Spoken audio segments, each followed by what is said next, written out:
Ada?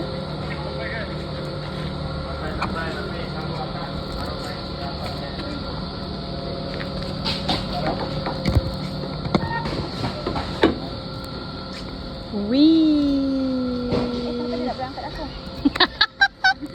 Kenapa dia follow Dia takut. Tapi dia tak boleh angkat aku tu. Boleh lah, boleh. Sampai 5. Ya. Boleh aku.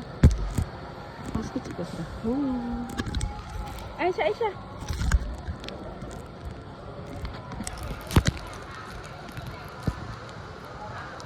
Hi.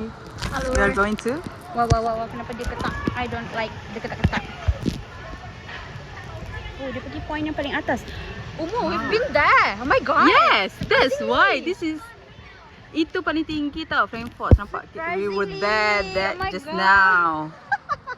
This is nothing, Syuhada. This is literally nothing. Weh. Oh my god. Okay, Umo. So we are heading to. Where we are heading? So, ambil bagang masa tu baru aku tunjuk mak aku. Tak. Okay, jap. 1, 2, 3. Macam dekat betul. Ya, itulah. Cuba kau buka. Buka dulu. 1, 2, 3. Lagi 1, 2, 3. Mana kau dah on? 1, 2, 3. Okay. Dia record sambil ambil ni. Okay. Best. Nah, satu lagi. Record sambil.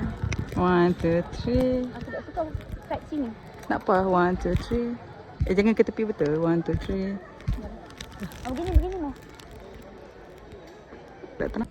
Weh, aku dah takut. Weh. Syuhada, we were there, Syuhada. I cannot move my Daya, kita kat situ tadi, Daya. Frankfurt tu, kau nampak ke? How we could even... Tengok bah, tengok di sana. tak mau, tak boleh pusing bah aku. Tengok je. I cannot. This is so Tak ada orang pun di belakang kita, Syuhada. this is so high. I cannot. Hai. I'm scared of high. Itu Datin Shushu. Kaki kita belakang ke. Okey. Turun kiri ya. Kiri.